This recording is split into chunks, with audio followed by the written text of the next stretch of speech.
नमस्कार छात्र मित्रों, मैं Shri M B Patil sir, Shri Shivaji Vidyalaya Mahagaon, तहसील गडिंग्लज, जिला कोल्हापुर। बच्चों, मैं आपका कक्षा 10वीं का हिंदी अध्यापक होने के नाते आज के इस वीडियो के अंतर्गत कक्षा 10वीं हिंदी लोकभारती पाठ्यपुस्तक में रखा गया दूसरा पाठ, जिसका नाम बच्चों लक्ष्मी है, जिसके लेखक गुरुबच्चन सिंह जी हैं, इसका ऑनलाइन अध्यापन मैं इस वीडियो के अंतर्गत कर रहा हूं। बच्चों, आपको मेरी सूचना है कि केवल ये वीडियो मनोरंजन के तरीके पर आप मत देखिए, इसको अध्ययन के नजर से देखिए, क्योंकि आपको परीक्षा में इसका अत्यंत लाभ होगा। कोरोना इसकी कालावधि में हम आपके साथ प्रत्यक्ष मुलाकात नहीं कर सकते, कक्षा में हम आपसे बातें नहीं कर सकते, कक्षा में अध्यापन प्रक्रिया नहीं हो सकती, इसलिए ऑनलाइन माध्यम एक बढ़िया माध्यम आपका और हमारे बीच में संपर्क करने का रहा है, तो इसका हम पूरा लाभ उठाएंगे बच्चों। तो मेरी सूचना इस पाठ को पढ़ाने से पहले आपको है कि आप ये वीडियो देखते समय हिंदी की पाठ्यपुस्तक और आपकी हिंदी की नोटबुक अर्थात बही और कलम अपने पास रखिए। जो बातें आपको महत्वपूर्ण लगती है वो चाहे तो पाठ्यपुस्तक में और कुछ बहियों में अर्थात अपनी कॉपी में उसका नोट कीजिए, उसकी नोंद कीजिए, ताकि आपको अध्ययन के लिए इसका लाभ होगा। तो चलो बच्चों, आज मैं आपको सबसे पहले इस वीडियो में लक्ष्मी जो संवादात्मक कहानी इसकी विधा संवादात्मक कहानी है बच्चों। गुरुबच्चन सिंह इसके लेखक हैं। तो मैं इस कहानी का अर्थात प्रारंभिक परिचय अर्थात इसकी प्रस्तावना मैं आपको समझा रहा हूं इस वीडियो में। तो देखो बच्चों कि ये जो कहानी है जिसको प्रस्तुत अर्थात संवादात्मक कहानी कहा गया है, इस संवादात्मक कहानी में कहानीकार गुरुबच्चन सिंह जी ने दिए गए वचन के प्रति जिम्मेदारी और प्राणी मात्र के प्रति दया की भावना व्यक्त की है। देखो मैं क्या बता रहा हूं आपको, इस पाठ में, इस कहानी में दिए गए वचन के प्रति हमारी जिम्मेदारी को याद दिलाया है। कभी कभी हम अपने मित्र को, अपने रिश्तेदारों को, अपने परिचितों को, समाज के लोगों के साथ आचरण करते समय कुछ लोगों को हम वचन देते, अनेक बातों के वचन देते हैं हम।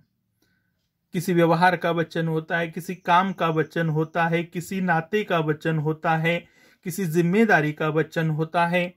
तो अलग प्रकार के हम वचन देते हैं, और ये दिए हुए वचनों के प्रति हमारी जिम्मेदारी क्या होती है, इसे इस कहानी में दिखाया है, याद दिलाया है। दूसरी बात, इस कहानी में इसके साथ साथ प्राणी मात्र के प्रति दया की भावना व्यक्त की गई है।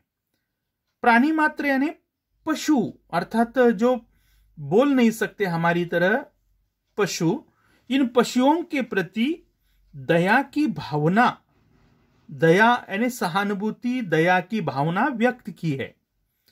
और साथ ही साथ पशु प्रेम दर्शाया है, पशुओं के प्रति प्रेम करने की भावना या प्रेम करने का संस्कार यहां दिखाया है। लेखक गुरुबच्चन सिंह कहना चाहते हैं कि पशु कभी कभी अनुपयोगी हो जाते हैं, अर्थात वे बूढ़े हो गए, कमजोर हो गए, उनका शरीर साथ नहीं देने लगा, तो वे पशु अनुपयोगी हो जाने पर भी प्राणियों का पालन पोषण करना ही मानवता है। देखो बच्चों, ये बहुत महत्वपूर्ण सबक या सीख इस कहानी के माध्यम से दी गई है। पशु अनुपयोगी हो जाने पर भी प्राणियों का पालन पोषण करना ही मानवता है।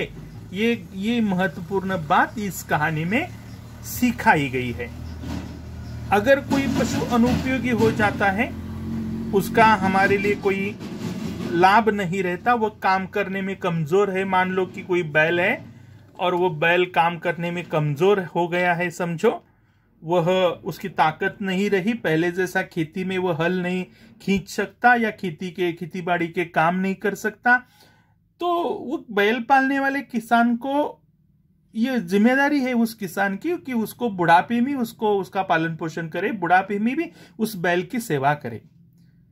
ऐसा नहीं है कि वह बैल काम करने में कमजोर है इसलिए उसका पालन पोषण करना छोड़ दिया, ये मानवता को शोभा नहीं देता। तो ये सबक सिखाया है इस कहानी के अंतर्गत, गाय को माध्यम बनाकर। यहां बैल को नहीं है, गाय को मैंने बैल का केवल उदाहरण दिया बच्चों। इसे यहां एक गाय है जिसका नाम ही लक्ष्मी है, और गाय के माध्यम से यहां दर्शा है कि अगर कोई पशु अनुपयोगी हो जाता है तो अनुपयोगी हो जाने पर भी प्राणियों का पालन पोषण करना ही मानवता है। ये बात इस वीडियो के अंतर्गत बच्चों आपको सिखाई गई है, ये संस्कार आपको सिखाया गया है। साथ ही साथ इस कहानी में बच्चों पढ़ने से पहले कुछ पात्र आए हैं जिनका परिचय हमें होना अत्यंत जरूरी है कहानी को पढ़ने से पहले। इस कहानी में पात्र है ज्ञान सिंह। पहला पात्र बच्चों कौन सा है? ज्ञान सिंह। आप अपनी कापी में ये पात्र लिख सकते हैं, ज्ञान सिंह। पात्र परिचय, पहला पात्र ज्ञान सिंह। ज्ञान सिंह कौन है?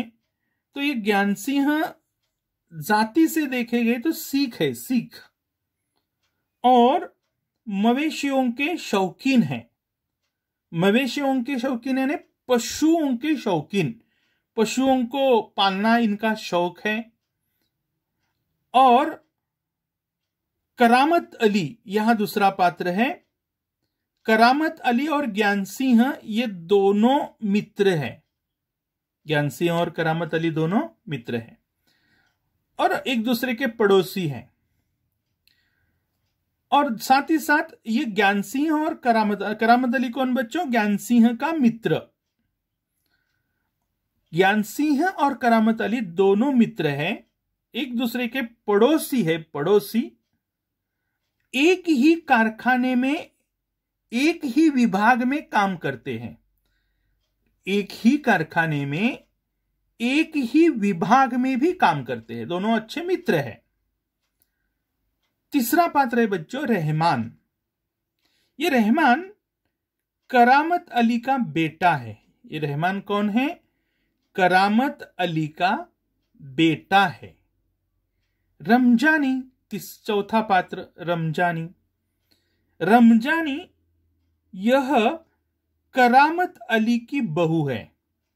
किसकी बहू?